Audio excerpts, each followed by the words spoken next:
말씀드린 것처럼 이제 코골이 수술은 수술하기 전에 어디서 코를 고냐를 정확히 알고 수술을 해야 돼요. 그리고 또 무한정 잘라낼 수도 없기 때문에 수술하고 나서도 증상이 어느 정도 남는 경우가 꽤 많아요.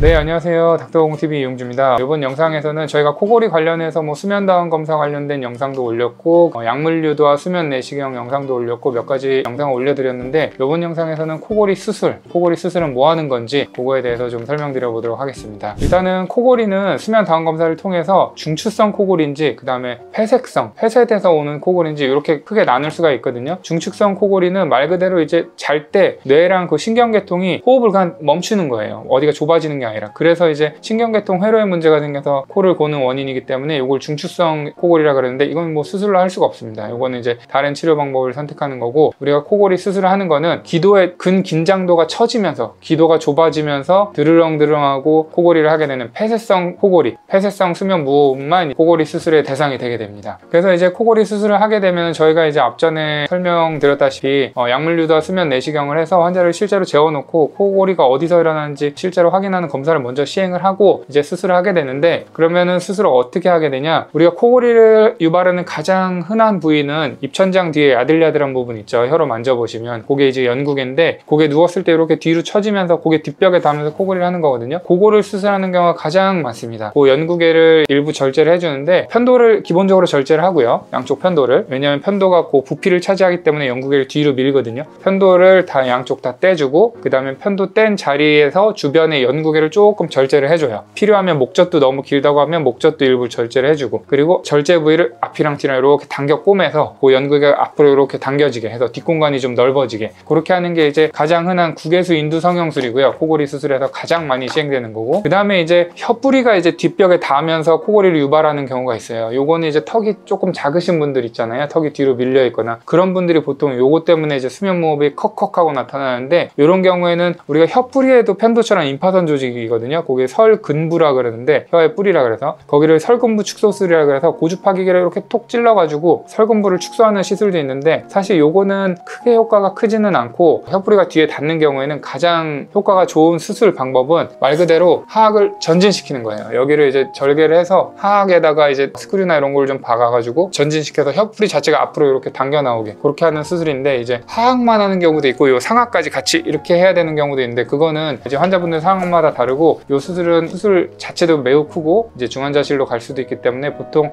대학병원에 있는 구강암면외과나 혹은 구강암면외과 코골이 전문 센터 같은 데서 좀 시행을 하고 있습니다. 말씀드린 것처럼 이제 코골이 수술은 수술하기 전에 어디서 코를 고냐를 정확히 알고 수술을 해야 돼요. 그리고 이거 알고 수술을 한다고 해도 예를 들어 우리가 비중격을 수술해서 펴놓으면 이거 안 휘거든요. 코 무조건 완치돼요. 100% 펴져요. 그리고 편도를 떼내면 편도는 완치돼요. 그러나 이제 코골이 수술은 좁히는 거를 넓히는 거기 때문에 또 무한정 잘라낼 수도 없기 때문에 수술하고 나서도 증상이 어느 정도 남는 경우가 꽤 많아요. 코골이 수술의 가장 큰 부작용은 완벽한 증상 개선이 안 되는 경우가 꽤 많다는 게 가장 큰 부작용이에요. 코골이 수술은. 코골이 수술을 고민하시는 경우라면은 해부학적 구조를 정확히 이제 어디서 코골이가 나타나는지 평가를 해야 되고, 수면다운 검사에서 수치가 너무 높아버리면 수술의 효과가 좀 떨어진다는 거, 그런 것도 좀 알고 수술정의 한계를 좀 이해하시고 수술을 하셔야 됩니다. 네, 이번 영상에서는 이제 코골이 수술에 대해서 좀 자세히 설명드려 봤는데, 추가로 궁금한 사항이나 질문 사항 있으면 편하게 댓글로 좀 남겨주시기 바랍니다. 감사합니다.